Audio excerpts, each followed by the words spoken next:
Genesis 5 commentary. There's going to be several of these chapters in the Old Testament which are a bunch of begats, and this guy, had a wife and gave birth to that kid. And there's not a lot to say about most of those chapters. This one does have one really interesting moment that I want to get to, but we're going to see, as you probably already heard, and it's going to get much worse, that pronunciations are going to become more and more difficult as I go. So I have no idea if I'm pronouncing these names correctly. I'm just doing the best that I can with each one of them. But the important moment in this chapter occurs when it talks about Enoch. You see with the other people that it names in the lineage here, there really isn't much said about them. They live this long, then they have a kid, then they live this long, and then they have more kids, and then they die. And by the way, here's how long they lived. Enoch is different.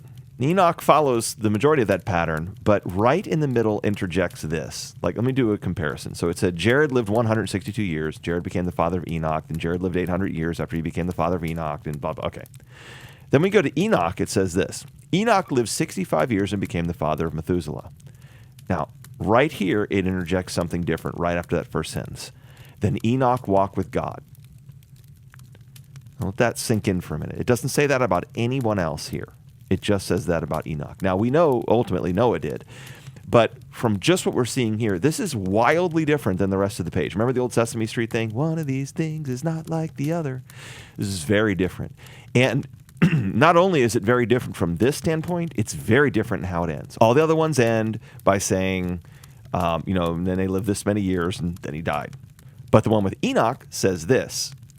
Enoch walked with God and he was not, for God took him, which is part of the reason why I read it that way in the actual scripture reading, because I think that needs a downbeat like that to sort of call out its significance from the rest of the verses in this particular chapter. There are obvious reasons why this is significant, not the least of which is Enoch apparently did not die. He was just simply not. He was, and then he wasn't, because God took him. Very interesting, very interesting. There is talk that Enoch returns later on with Elijah. There is talk that he becomes one of the two witnesses in Revelation that are set up to witness for God in front of the earth, who is mocking God, and then they are killed and resurrected several days later. There's a lot of talk about what happens to Enoch. We don't exactly know. There are other scriptures with biblical characters that are translated, not actually dead. Whatever the speculation, the bottom line is Enoch was different. And he was different for one reason that we can follow the pattern of, which is we can walk with God the way that Enoch did. And I think that's probably the critical moment from this scripture. Of course, the other critical moment is when it talks about Noah. And we don't, just by reading this chapter, understand Noah's significance, but of course, in the coming chapters, we'll find out all about the significance of Noah.